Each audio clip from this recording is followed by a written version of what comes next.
जय माता दी। माता रानी की असीम कृपा पाने के लिए आइए श्रद्धा और विश्वास के साथ दुर्गा सप्तशती के चतुर्थ अध्याय का पाठ शुरू करते हैं। मैं दुर्गा देवी के उस जया स्वरूप का हृदय से ध्यान करता हूँ, अर्थात उनका वंदन अर्चन करता हूँ, जिनकी सिद्धि के इच्छुक पुरुष सेवा करते हैं, जिन्हें देवता सदैव चारों ओर से घिरे रहते हैं, जिनके श्यामल अंगों की आभा मेघों की नीलिमा के समान मोहक है, जो अपने कटाक्ष विक्षेप से शत्रुओं के हृदय को भय से व्याकुल कर देती है, जिनके मस्तक पर आबद्ध मुकुट की चंद्र किरणें बड़ी सुहावनी लगती हैं, जो अपने हाथों में शंख चक्र कृपाण और त्रिशूल आदि शस्त्र धारण करती हैं, जिनके 3 नेत्र हैं, जो सिंह की पीठ पर सवार हैं तथा जो अपने तेज से तीनों लोकों को परिपूर्ण कर रही हैं। ओम महर्षि मेधा बोले कि जब देवी ने उन दुष्टात्मा परम बलशाली महिषासुर और उसकी सेना को मार डाला, तो इंद्रादिक समस्त देवगण प्रसन्न हो सिर और मस्तक झुकाकर भगवती की स्तुति करने लगे। जिन भगवती की शक्ति से यह संपूर्ण विश्व उत्पन्न व व्याप्त हुआ है और समस्त देवता और महर्षिगण जिनकी स्तुति करते हैं, उस जगदम्बिका को हम भक्ति पूर्वक नमस्कार करते हैं। जब हम सबका कल्याण करें, ब्रह्मा विष्णु और शंकर भी जिसके अतुलनीय प्रभाव और शक्ति का वर्णन नहीं कर सकते, वह चंडिका देवी संपूर्ण जगत का पालन करे तथा अशुभ भय का नाश करें। पुण्यात्माओं के घर में आप लक्ष्मी का रूप हो, पापियों के यहाँ दरिद्र रूप हो, शुद्ध हृदय वालों के हृदय में बुद्धि का रूप, श्रेष्ठ मनुष्य के यहाँ श्रद्धा रूप और सत्कुल में उत्पन्न होने वालों के यहाँ लज्जा स्वरूप हो। हे देवी, हम सब आपको नमस्कार करते हैं। हे भगवती, आप संपूर्ण जगत की रक्षा करो। आपके इस अचिंत्य रूप का हम किस प्रकार वर्णन करें। असुरों का नाश करने वाले भारी पराक्रम तथा समस्त देवताओं और दैत्यों के विषय में जो तुम्हारे पवित्र चरित्र हैं, उनका हम किस प्रकार वर्णन करें। आप त्रिमुख मई होते हुए भी सारे संसार की उत्पत्ति का कारण हो। हे देवी, हमें दोष नहीं ज्ञात होते। ब्रह्मा विष्णु और महादेव भी आपका पार पाने में असमर्थ हैं। आप ही सबका आश्रय हो। यह संपूर्ण विश्व आप ही का अंश रूप है। आप ही अव्याकृत तथा परम प्रकृत आदि शक्ति हो। हे देवी, समस्त यज्ञों में मंत्र रूप आपका नाम उच्चारण का हवि देने से संपूर्ण देवता तृप्त हो जाते हैं। वह स्वाहा रूप आप ही हो। देवी, आपके द्वारा देवता ऋषि और पितृगण तृप्त होते हैं। इस कारण स्वधा रूप भी आप ही हो।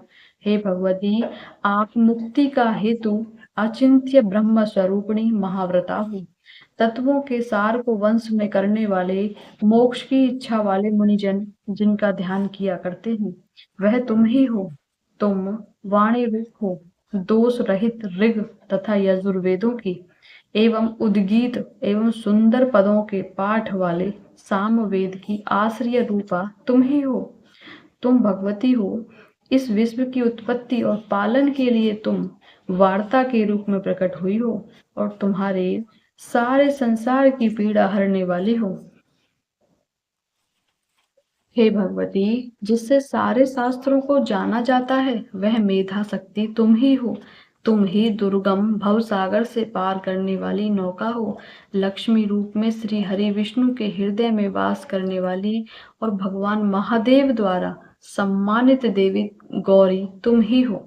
हे भगवती, पूर्ण चंद्र के तुल्य निर्मल और स्वर्ण के सदृश कांति युक्त मंद मंद मुस्कुराते हुए श्रीमुख को देखकर भी क्रोध से उन्मत्त हो महिषासुर ने आपके ऊपर प्रहार किया। यह बड़े आश्चर्य की बात है। हे देवी, उदय होते हुए चंद्रमा के तुल्य आपकी छवि जो क्रोध के कारण विकराल हो उठी थी, उसे देखकर भी महिषासुर ने प्राण नहीं छोड़े। यह भी विचित्र बात है। आपका कुपित मुख देखकर भला कौन जीवित रह सकता है। हे देवी, हमारे कल्याण के लिए आप प्रसन्न हो जाइए। आप संसार के कल्याण के लिए ही प्रकट हुई हो। आपके प्रसन्न होने से इस जगत का अभ्युदय होगा।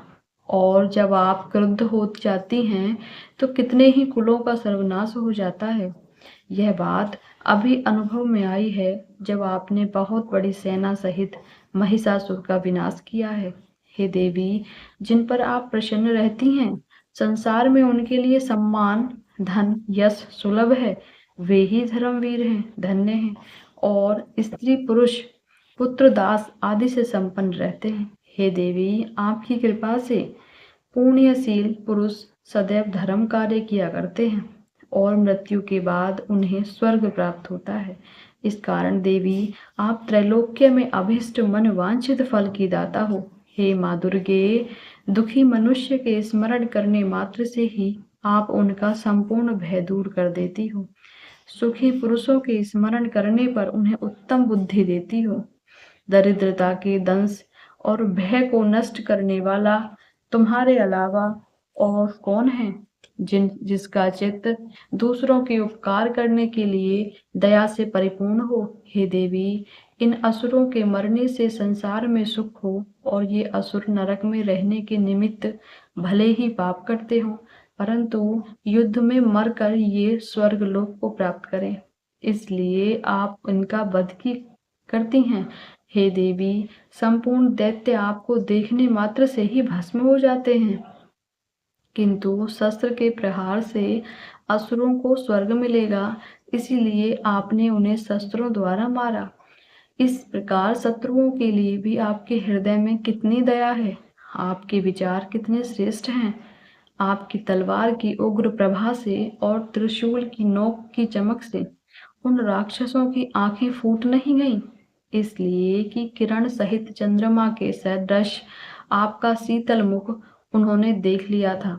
हे देवी, आपका शील दुराचारियों के दुराचार को दूर करने वाला है और उसकी तुलना नहीं है, और आपका स्वरूप अविचित्य है। आपका बल और पराक्रम देवताओं के बल और पराक्रम के हरण करने वाले असुरों का नाश करने वाला है, इसीलिए इस तरह शत्रुओं पर आपकी कृपा प्रत्यक्ष है। हे देवी, शत्रुओं को भयभीत करने वाला और आपके सामने सुंदर स्वरूप और कहाँ है। हृदय में दया परंतु युद्ध में कठोरता, यह बातें त्रैलोक्य में आप ही में दिखाई देती हैं। हे देवी, युद्ध में शत्रुओं को मारकर तुमने उन्हें स्वर्ग में पहुंचाया है। इस तरह तुमने तीनों लोकों की रक्षा की है तथा उन उन्मत्त असुरों से जिससे हमें भय था उसको भी तुमने दूर किया है। हे देवी, तुम्हें हमारा नमस्कार है। हे देवी, तुम शूल तथा खड्ग से हमारी रक्षा करो। हे चंडिके, आप अपने शूल को घुमाकर पूर्व पश्चिम उत्तर दक्षिण दिशा में हमारी रक्षा करो। तीनों लोकों में जो तुम्हारे सौम्य व घोर रूप हैं, उन सब रूपों में हमारी तथा पृथ्वी की रक्षा करो। हे अंबिके, आपके कर कमलों में खड्ग शूल गदा आदि शोभित हैं, उन सब से हमारी रक्षा करो। ऋषि बोले, जब देवताओं ने जगदम्बा श्री दुर्गा देवी की नंदन वन के सुंदर पुष्पों और सुगंधित धूपों से पूजा और स्तुति की और भक्ति भाव से पूजन किया, तो देवी ने प्रसन्न होकर देवताओं से कहा, हे देवताओं, तुम लोग मनवांछित वरदान मांगो। देवता बोले, आपने सब कुछ कर दिया, अब कुछ भी अवशिष्ट नहीं है। हे मातेश्वरी, आपने हमारे बैरी महिषासुर का नाश कर दिया। इस पर भी आप यदि हमें वरदान देना चाहती हैं तो हे भगवती, आपत्ति के समय जब जब हम आपका स्मरण तब तब आप दर्शन देकर हमारे दुखों को दूर करें। और हे सुमुखी, कोई भी आपका स्मरण करे उसको धन ऐश्वर्य स्त्री संतान आदि से परिपूर्ण करें तथा हम सब पर सदैव प्रसन्न रहे। ऋषि बोले, हे राजन, देवताओं ने समस्त जगत और स्वयं कल्याण के लिए जब इस तरह प्रार्थना की तो भद्रकाली देवी ऐसा ही होगा ऐसे कहकर अंतर ध्यान हो गई। हे राजन, समस्त कल्याण करने वाली भगवती जिस प्रकार समस्त देवताओं के शरीरों से उत्पन्न हुई थी, वह सब मैंने आपसे कह दिया।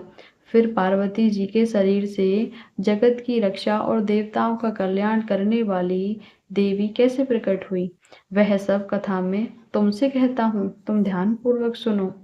जय माता दी। श्याम भक्ति चैनल को सब्सक्राइब, लाइक, शेयर अवश्य कीजिएगा।